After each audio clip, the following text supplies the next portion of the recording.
first play. He's under pressure, rolling left, and he's just going to keep it and get out of bounds. Turn a potential negative into some positive yards right there. And that's one there. It was tough because when you start with the low snap in the manner that it was, now your head is facing the turf and not getting up the field. Quick pressure forces him left. Does the only thing that he can do is get as much as he can, picking up 4 yards. They're moving the tackles around too. Dylan Cook, they're trying them on different places. We saw Troy Fatano start this thing, and Broderick Jones has been all over the place too, and they're just trying to get a look at what could make sense as this versatility part of the offense goes to work. Here's Caleb Johnson now trying to cut outside, and he's dragged down. Looked like he had more there, and that is Jordan Clark, Ryan's son, who makes that play in the open field. You can see Johnson smiling right there, thinking he potentially had a chance to get to the outside, but no way. Jordan Clark said, not here today. Able to get low enough to bring down Johnson for minimal gain. If he misses that tackle, Johnson is off to the races. Beautiful play by Jordan.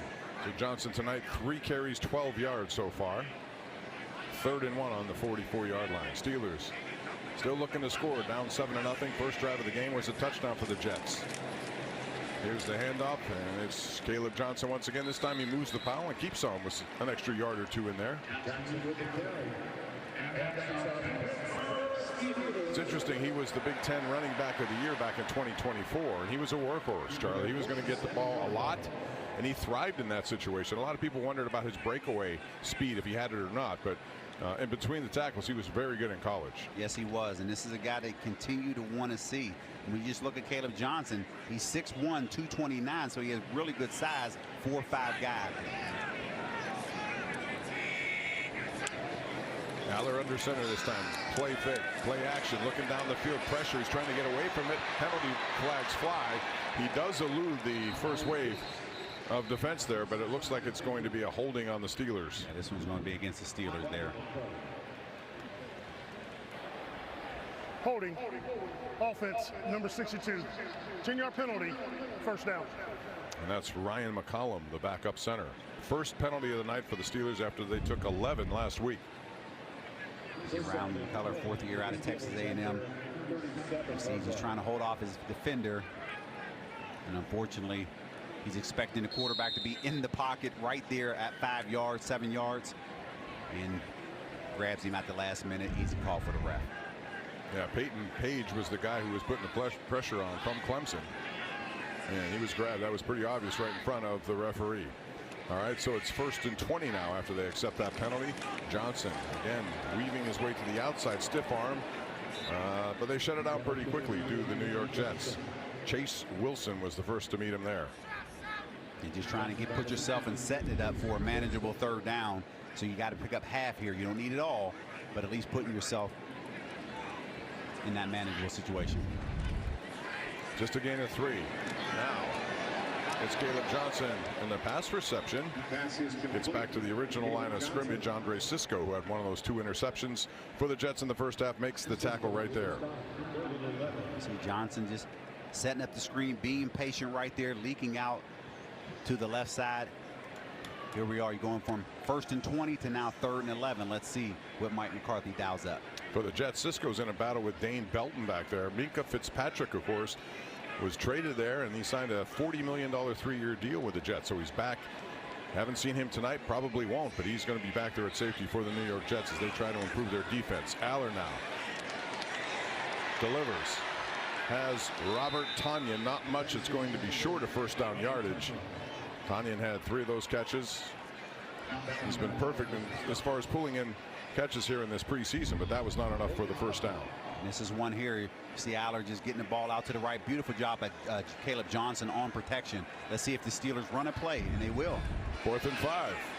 Jets did this earlier, and they just waited to see if the Steelers would jump offside, and that is an incomplete pass to Levi Wentz. It was too high, and that means the Jets are going to take over in very good field position. New York up 7-0. They'll have the ball when we return to Acrisure Stadium.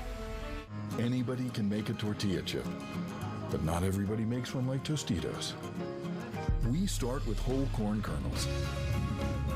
Here, 9:18 left in the 3rd quarter. Klubnik goes to Scott, and he is very close, but I think he's going to be short of the 1st down.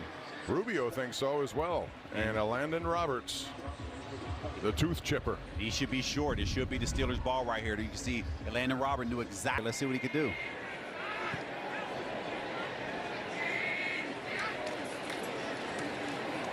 Caleb Johnson to the outside, showing some speed, gets a nice gain, and we see penalty flags fly. Caleb Johnson with the carry.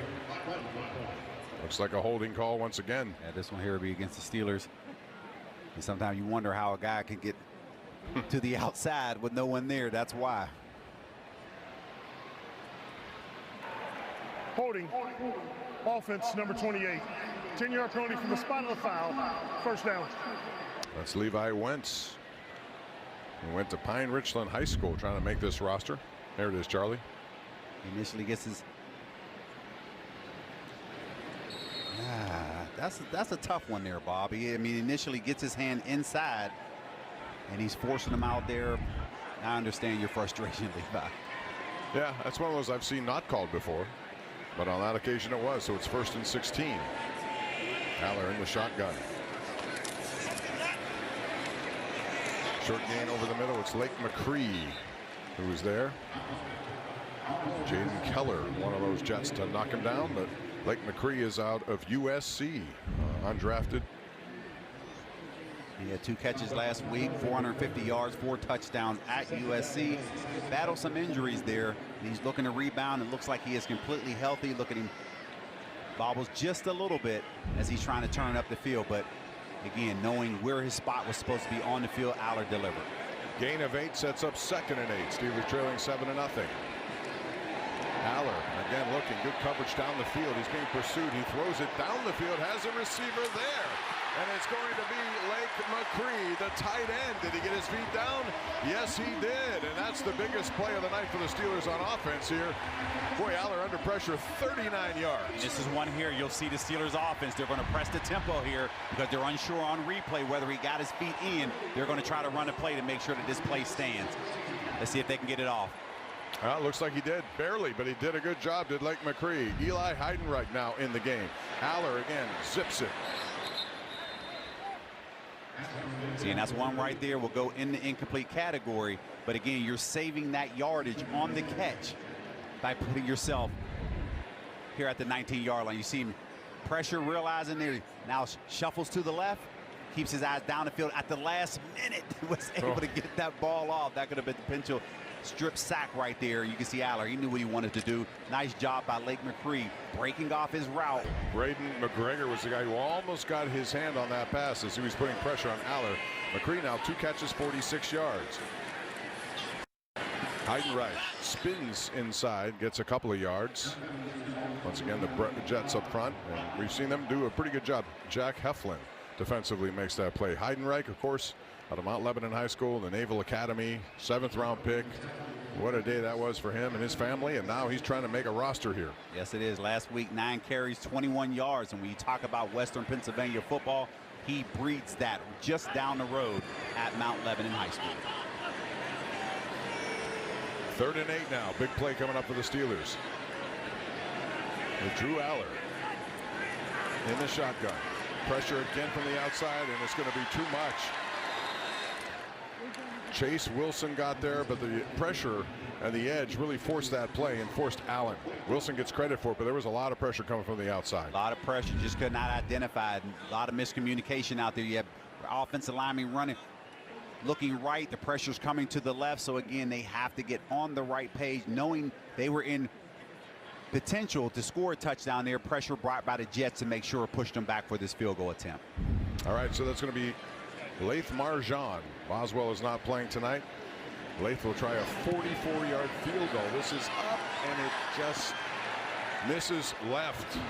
Had the distance, 44 yards, no good. The rookie trying to make an opportunity for himself somewhere. That's not going to help. It remains 7-0 New York. There's nothing like being at the We're bringing people and organizations together to make the region stronger. And today, the United Way reaches more than 1 million people each year. Bailey Zappi was in the game, and Spears Jennings with a big play right there. Robert Spears-Jennings out of Oklahoma, 7th-round pick, and he's made his presence felt. Yes, he has. You can see it. He's been making plays all last week out of the middle of the field, realizing there's going to be a check down. He's right there to meet the ball carrier, jarring that ball loose. You can see the emotion that he's playing with because he knows that he has a chance to be part of that rotation on the back end. So Bailey Zappi, a quarterback out of Western Kentucky, was with New England. You might remember with his first half in that game against the Patriots, he had a hat trick of touchdowns, and the Steelers lost that game 21-18. This is a handoff, and it goes to Sam Scott, hurdling a defender. Flag flies before Gabriel Rubio makes that tackle, but nice little hurdle there by Sam Scott. Maybe coming back. You can see Gabe, he's pointing to the Jets, realizing this is a hold. Holding. Offense number 88. 10-yard penalty from the previous spot. 2nd down. All right, so that helps the Steelers out for sure. Cam Kemper, a reserve wide receiver, is called. He's out of Boise State. So far tonight, the longest play we've seen is Allard to McCree for 38 yards. Last week was Allard to Regent, 74 yards. Those are the 2 longest plays so far in this preseason. As Mike McCarthy and his coaching staff wants to see that defense dig in here. 2nd and 20. Zappi throws. Far side of the field, gets his receiver, but a nice job hanging on. And that goes to Quincy Skinner was the receiver, and it was Jamin Davis, I believe, or yeah, Darrell Porter. Porter, he's undrafted. He has his family. They played here as well in this roster. So that gained 6. It's 3rd and 14. Steelers like to get the ball back and have a chance to tie this game, or perhaps go ahead, depending on how Mike McCarthy would play that. But first, you got to get off the field. Here's Zappi, throws, reception made, short of the 1st down. Landon Roberts takes Chase Curtis to the ground, and that'll set up a 4th down for the Jets, who will punt it away. He is that quarterback of that inside linebacker group. Roberts, he is close to 400 tackles on his career. This is a guy that knows how to play. That's why he is on this roster right now. There's no question about it, and a leader as well. Weegan is back. Austin McNamara to kick this ball away. He's had a couple of good high kicks in this game. Looking for another one right here. Weegan comes up on it, makes it, cuts to the outside, has some running room.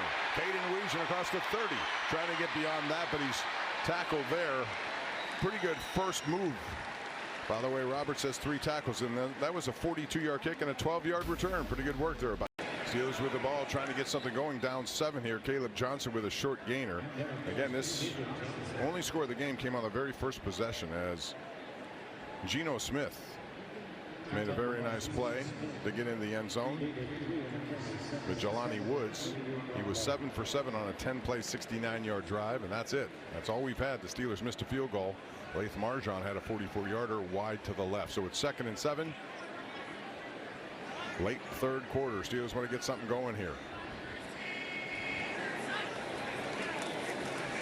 Pressure from the backside, and once again it's going to be a sack by the Jets. Jack Driscoll was the offensive lineman who was beaten on that play. And that's Nate Lynn, number 92, came in there, and you'll see it right here. You can see him just trying to fill it out. That edge will cut short, and anytime you do that, it's very tough to get your feet back around and gain leverage. All you can do is hold on, which he's trying to do to prevent all of the momentum going into the quarterback. Nate Lynn was just signed this All right, left week side of your screen, 2nd half action in Pittsburgh. And there is a flag on the play. Holding. Offense number 67. That penalty decline. 4th down.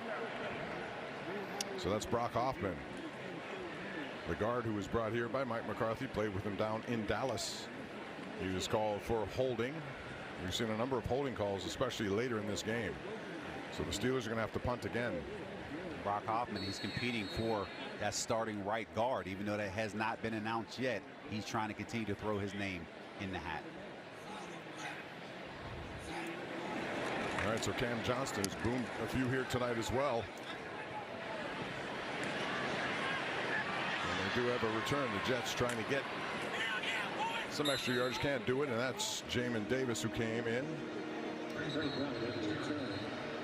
Jets go back on offense. And now it's time for a word from the Pittsburgh Steelers. That's Chip Traynum, who's one of their fullbacks out of Toledo. He was undrafted, but he was pretty effective at Toledo. Had 25 touchdowns over 5 seasons, used as that fullback role. He got a big carry there. Landon Roberts. Still, he didn't miss a beat. He came in, and boom, he's making a lot of plays in the second half. One person that we're seeing out here, Jameer Davis, number 57. He's outside linebacker. Had one heck of a play on that special teams play. Let's see what he can do at this outside linebacker position. 6th year out of Kentucky. Former first-round pick, too. 2nd and 6. Slant is diagnosed very well by the Steelers. And that's Quincy Skinner. Portal once again, 2nd stop on the night. That's what you want right there, playing the sticks. He's right there at the first down marker, understanding that the ball is going to be in front. You have to stop, come up, make the tackle. He was able to do so. Julius Welschoff's an interesting story. He continues to get better. German-born. He didn't start playing football until he was 16 years old. Took advantage of the international pathway exemption, and he's been here for a couple of years, Charlie, and he's getting better and better. He's 6'6" and new to football essentially, but making plays in the preseason. Once again, Traynum trying to plow his way close to first down yardage. He will be close but short. Let's see what Aaron Glenn does here. He went for it, or at least attempted to go for it twice on 4th down. Right now he's bringing out the punt team. But you just mentioned Julius. I mean, you're limited football time, but one thing about it, he will pick the playbook up. He's a 2-time All-American, all Big Ten. Weegan is back. McNamara is on again. It's turned into sort of a punting game at this point. Only 1 score on the night. Rogers, by the way, with 5 tackles this quarter alone. He leads the team in tackles tonight. So number 50 is picked up right where he left off here. Weegan trying to field this. He does.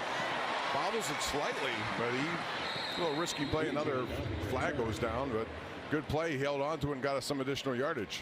There's a flag on his play. I know I mentioned about Julius, not all Big Ten. He was academic all Big Ten.